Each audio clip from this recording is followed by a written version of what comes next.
taarifa kwa vyombo vya habari juu ya maendeleo ya hatua za maandalizi zinazoendelea za utekelezaji wa ibada ya hija mwaka 1446 Hijiria sawa na 2025 Miladia.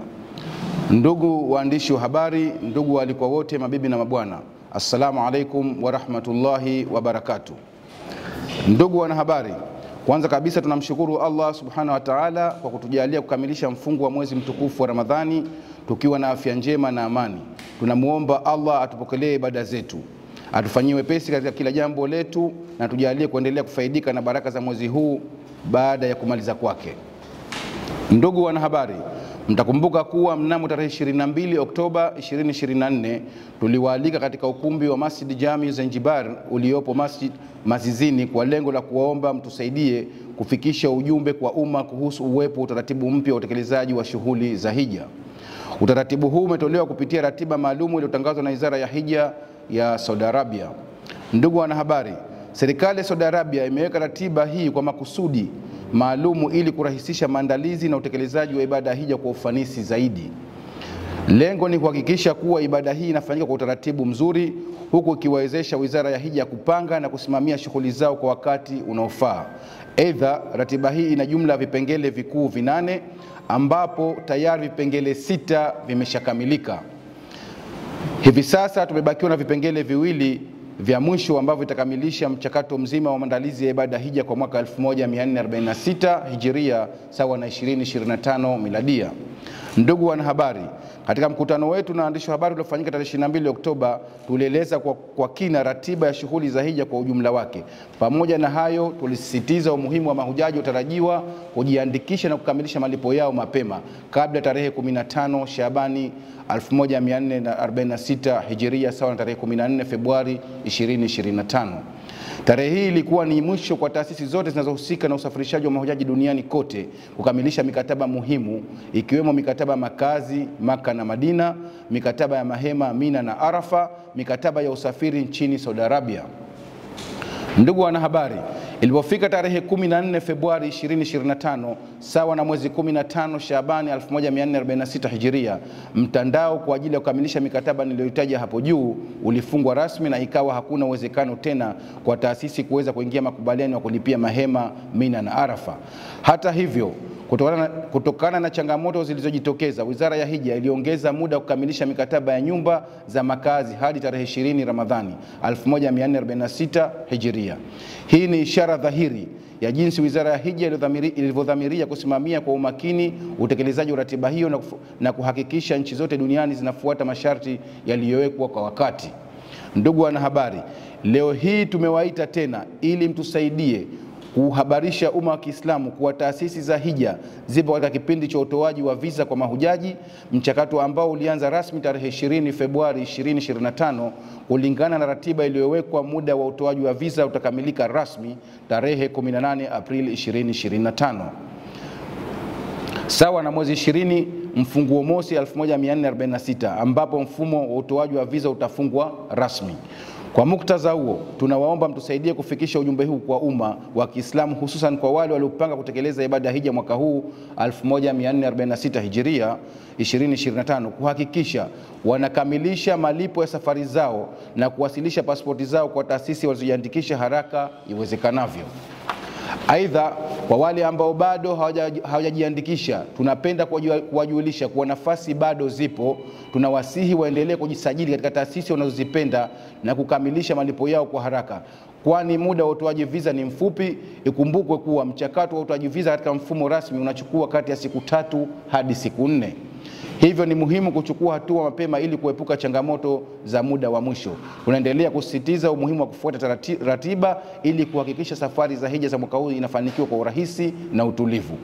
Ndugu wanahabari, mahujaji kutoka kote duniani wanatarajiwa kuanza kuingia nchini Saudi Arabia kuanza tarehe mosi Dhulqaada 1446 kwa ajili ya kutekeleza ibada ya hija. Kwa upande wa Zanzibar, safari za mahujaji safari za mahujaji wanaoratibiwa na Umoja wa Taasisi za Hija Zanzibar UTAHIZA zinatarajiwa kuanza rasmi tarehe 22 Mei 2025. Mahujaji hawa watasafiri moja kwa moja kutoka Zanzibar kuelekea Madina kwa kutumia shirika la ndege la Saudia Airline. Ndugu wanahabari, niwashukuru sana kwa ushirikiano wenu wa dhati, nikiwa na imani kuwa mtahakikisha ujumbe huu unawafikia walengwa kwa wakati muafaka. Na washukuru sana kwa kunisikiliza. Allah alipe kila la kheri. Nakaribisha maswali, ushauri, maoni kuhusu taarifa hii. Asanteni, shukran. Imewasilishwa na mwenyekiti wa kamati ya hija Utahiza Company Limited, Ali Adam Ali. La kwanza ni kwamba imezungumzwa hapa kuhusiana na haya mabadiliko mpaka tarehe hiyo, lakini sasa kuna wengine bado wanajichanga kwa maana wana ule mdekezo wa kwamba bado siku zipo. Hawa tunawazungumzia vipi? Alafu la pili nasema kwamba kutoka hapa mpaka Madina ni hivyo, lakini sasa tunaona inatokezea mitihani hapa mpaka Madina, lakini kuna watu ambao wanaochukuliwa hapa tukaambiwa wamekaa mnaita transit Ethiopia takriban masaa 8 masaa 9, mpaka wengine wanakuja huku wanasema kwamba wamechoshwa na ile safari ya kwenda hija, mpaka wanazungumza haya na yale. Hili mnalizungumzia vipi? Alafu na jingine kwamba kutokana na hali ya hewa iliyoko kule kwa ajili ya kufanya ibada ya hija, wengine mpaka wanasema safari hii mimi sijui kama nitakwenda kwa sababu ya lile joto ambalo lililokuwepo kule, na baadhi ya vikundi ambavyo havijali wale mahujaji wao mpaka wakawa ni wenye kupata tabu. Sasa hili mnalizungumziaje? Na la mwisho, hii hija tunaambiwa ni ibada, tukiondoa viongozi, lakini tunaambiwa kuna hija ya VIP, kuna hija ya middle, alafu kuna hija ya rasmi. Vipi katika hili inshallah? Shukran. Naitwa Sheikh Malik Said Shikran, ni mwandishi kutoka Zanzibar Cable TV. Asante mwenyekiti, tumeona kile ambacho mkiwasilisha, lakini labda maswali yangu yako hivi. Tumeona Utahiza kama ni umoja wa taasisi za hija hapa Zanzibar, na mabadiliko ambayo mliyazungumza pale awali ambayo yametolewa tangu Oktoba, nafikiri Oktoba 22. Sasa nilikuwa nataka kujua katika muendelezo wa taaluma, kwa sababu inaonekana kwamba bado kwa wananchi, licha ya kwamba Saudia wameanza kuleta hayo mabadiliko, lakini na nyinyi pia mmeyapokea kutufikishia sisi, lakini inaonekana kwamba bado kuna sintofahamu kwa wananchi. Labda nyinyi mnatumia njia gani tena katika utekelezaji ama kufikisha ujumbe huu maridhawa, kwa sababu taaluma ndio mwanzo, alafu mambo mengine yanafuata. La kwanza. Lakini lingine ambalo nilikuwa nataka kujua kuhusiana na ongezeko la gharama, labda ni kwa asilimia ngapi kwa mfano kwa mwaka huu, nataka tujue hizi za kwenda hija, kwa sababu tunaona mambo yanabadilika kulingana na wakati. Gharama zimeongezeka kwa asilimia ngapi? Tunaona ndugu zangu wazungumza kwa masuala ya mabadiliko ya tabia nchi, lakini kuna masuala mengine hata masuala ya financial, ya kiuchumi, hii imekaaje? Lakini nataka kujua pia kwenye mabadiliko mengine, kwa mfano kule tunafanya Arafa, kuna Mina kule, kuna masuala ya Muzdalifa, na kwenyewe labda haya pia hakuna mabadiliko yote katika haya ambayo yametokea kulingana na Saudia, jinsi gani walivyoweza kujipanga katika mwaka huu 2025. Asante. Saudi Arabia walianza mbali sana, sasa wakawa wanakwenda kidogo kidogo ili kuzilea hizi nchi ambazo bado hazijaendelea katika masuala haya. Kuna nchi za wenzetu mfano Indonesia, Malaysia, Irani, Pakistani, wao tayari wanao mahujaji wa miaka 10 mbele. Ukitaka kwenda hija leo labda miaka 10 mbele ndio utaweza kupata nafasi. Sasa wakajaribu kuanza taratibu kuweka mfumo, lakini wenyewe wakawa wanatuachia, inafika tarehe wanatufungulia, tunaendelea kwa sababu wanajua bado. Lakini mwaka huu wamelitilia mkazo sana, wanataka taratibu zifuatwe, na naam wamezifuata kweli, kwa sababu katika vikao vyote tulivyokwenda katika kipindi cha Januari, kiliongozwa delegation yetu na Mheshimiwa Harun Al-Suleiman, waziri wa nchi ofisi ya Rais, utumishi, utawala bora na katiba, sheria, utumishi na utawala bora, walikuwa wanatusisitiza swali hili kuwa mfuate taratibu zilizowekwa, na kweli ilipofika muda wakaiclose system kabisa. Na hata juzi katika baraza la Idi, kama mlikuwa mnasikia, BAKWATA wanamuomba Rais wa Jamhuri ya Muungano wa Tanzania kwa wasaidie wafunguliwe system ya mahema, kitu ambacho hakiwezekani kwa sababu taratibu zimewekwa na tulikuwa tunasisitizwa tuzifuate, na zimetiwa ndani ya mkataba mama kwa ikifika muda fulani system itafungwa. Sasa Zaidi ile swali wamelitilia mkazo kuanzia mwaka huu, na utaratibu sasa utakuwa unaendelea watu waweze kuuelewa utaratibu.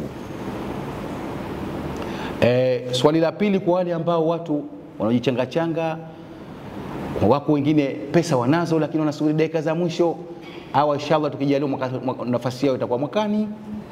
Na hicho ndio kinachotakiwa sasa hivi, kwa tufike sehemu sasa mtu anataka kwenda hija mwaka huu aambiwe bwana haiwezekani tena, ili aweze kulipa mapema kwa ajili ya maandalizi ya mwakani, na hicho ndio kinachotakiwa. Umezungumza swali la transit refu. Tulikuwa na tatizo hilo kweli kwa baadhi ya mashirika, watu wanakaa transit masaa 10, 18. Hili serikali wakaliona kama ni tatizo. Tunashukuru Mheshimiwa Rais wa Zanzibar na mwenyekiti wa Baraza la Mapinduzi, juhudi za balozi wetu wa Tanzania nchini Saudi Arabia na viongozi mbalimbali wamekwenda mbio kwenda kuiomba specific shirika la Saudi Arabia Airline kuweza kuja kuchukua mahujaji Zanzibar, na tumekubaliwa. Tumesaini mkataba kwa mara hii mahujaji wa Zanzibar almost 90% wataondeka na shirika la Saudi Airline. Tuna ndege 6 zinazobeba abiria 320 kila ndege moja. Ndege zetu zitaanza tarehe 22 mwezi wa 5 kuelekea, wako wataruka moja kwa moja kutokea Zanzibar kwenda Madina kwa wale wanaoanza safari zao za Madina, na wako wataruka moja kwa moja kutoka Zanzibar kwenda Jeddah kwa wale ambao wanaanza kutekeleza ibada ya hija alafu ndio wanakwenda ziara Madina. Swali hali ya hewa. Hali ya hewa tunategemea kweli itakuwa ni joto, na si mwaka huu, kiasi cha miaka 2-3 tunakwenda nayo bado itaendelea hali kwa joto. Sasa ukisema unasubiri wewe utekeleza ibada hija kwa sababu ya joto, basi utasubiri sana. Lakini Mwenyezi Mungu ana kudura zake. Sisi tulikuwa kwa Ramadhani juzi bado kwa tunashangaa, hali ya hewa ikaja wingu, muda siku 4-5 tukapata baridi kama tuko Europe, kitu ambacho si cha kawaida. Sasa haya maswali mengine yako nje ya uwezo wetu. Sisi lengo letu ni kwenda kutekeleza ibada ya hija. Muhimu kufuata maelekezo ya madaktari, mahujaji watakayopewa, kuweza kunywa maji mingi, kutotembea bila sababu maalumu, basi maisha yanaendelea. Hali ya hewa pamoja kwa ni joto, lakini wenzetu wamejitahidi. Tukiwa katika maeneo matakatifu Mina na Arafa, kumewekwa vipoza hewa vizuri, air conditioner inafanya kazi vizuri, basi ibada inafanyika vizuri kabisa, hakuna tatizo lolote. Swali la hija tofauti. Naam, swali la hija tofauti lipo. Hata daraja za pepo pia zitakuwa tofauti. Ina maana hija atakwenda kwa mtu kwa mujibu anavyotaka yeye mwenyewe afanyiwe. Kuna hoteli Maka tu, chumba cha watu wawili tu, aidha mtu na ahli yake au watu wawili wote, kinakodishwa katika kipindi cha msimu kutoka mwezi mosi Dhulhijja mpaka mwezi 15, dola 30,000. Mwenye uwezo wake atachukua, na ukenda hiyo hoteli si kama unaipata imejaa. Zipo hoteli zinakodishwa chumba cha watu wawili dola 2,000, atakodi mtu.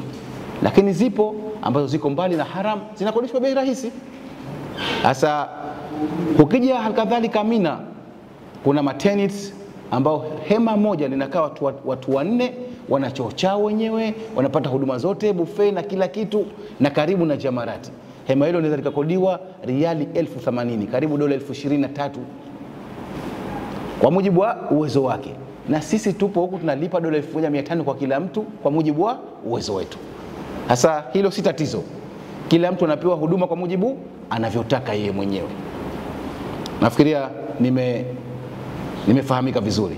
Baada ya kikao chetu cha tarehe 22 Oktoba na nyinyi, tuliunda timu maalumu ya mashehe, tukazunguka Zanzibar nzima, kwa maana Unguja na Pemba. Tulikuwa tukipitia misikiti ya Ijumaa, tunatumia fursa hiyo kutumia mashehe wetu kupewa na fursa ya kuhutubu katika sala za Ijumaa, lakini pia tulifanya makongamano Pemba. Kwa sehemu kubwa tuseme tumefanikiwa kwa asilimia kubwa. Ukiangalia kwa sasa hivi kwa Zanzibar almost 90% ya mahujaji wanaokwenda hija basi tayari washajiandikisha katika taasisi walizopenda wenyewe kwenda nazo, na wameweza kulipia either kwa nusu au kumaliza au vinginevyo. Lakini tumefanikiwa kwa 90% kubwa sana. Bado tuna tatizo kubwa sana kwa upande wa Tanzania bara.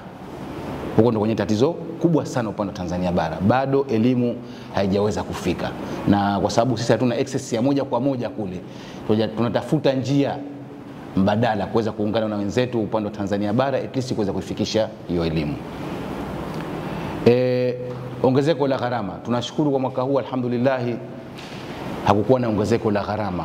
Tumejitahidi, taasisi zetu zimeanza, zipo taasisi zinazokwenda kwa bei 4999 mpaka dola 7000 kwa mujibu wa mahitaji tulizozungumza na service mtu atakazohitaji.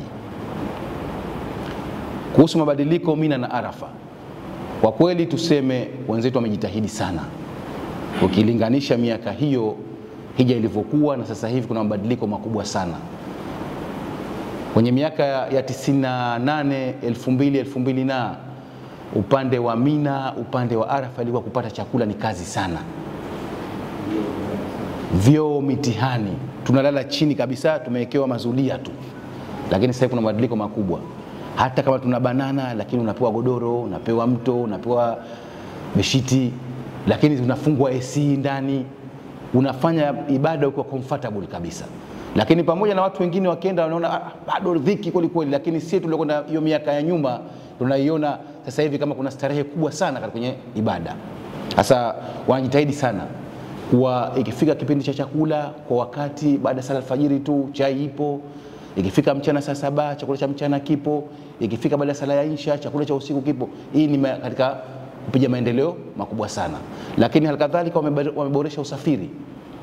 Ilikuwa wakati huo tunatoka Mina kwenda Arafa unachukua masaa, ukitoka Arafa kuja zako Muzdalifa unachukua masaa 6-7 pale pa kilomita 6-7. Lakini kuna utaratibu wa barabara wameweka taradudia, unatumia dakika zako sana 20-25 kutoka station moja kwenda nyingine. Haya ni mabadiliko makubwa sana. Na halikadhalika kwenye upande wa afya, baada ya kuangalia wameanzisha kuna insurance kwa mahujaji wote. Mwenyezi Mungu atuepushe mbali, mtu yote anapata tatizo kule, hata kama litagharimu dola 200,000 serikali ya Saudi Arabia itakava. Mwaka jana tuna mgonjwa wetu pale alilazwa, akatolewa hospitali ya kwanza, akapelekwa hospitali ya rufaa, mpaka Mwenyezi Mungu akamkhitari kule, akafariki kule. Bili kubwa sana ilikuwa. Yaani katika hali ya kawaida tusingeweza kuilipa kwa sababu alikaa ICU karibu miezi 2. Lakini kwa kuwa wameweka utaratibu wenyewe wa insurance, basi inakuwa covered na serikali yenyewe. Kwa fupi, mabadiliko makubwa, wanajitahidi kula kukicha, ukiangalia tatizo lipo wanajaribu kutatua tatizo, ili hija haiwezi kuwa nyepesi moja kwa moja. Hija haiwezi kuwa nyepesi moja kwa moja. Ni siku 5, lakini zinakuwa siku 5 nzito kweli.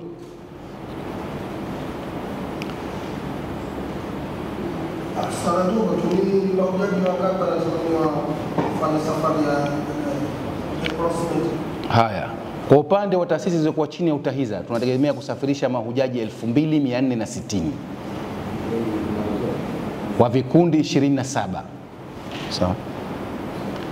Ama kwa Tanzania tunategemea kusafirisha mahujaji 3380. Upande wa Tanzania bara nafikiria kuna mahujaji kama 900 na kidogo.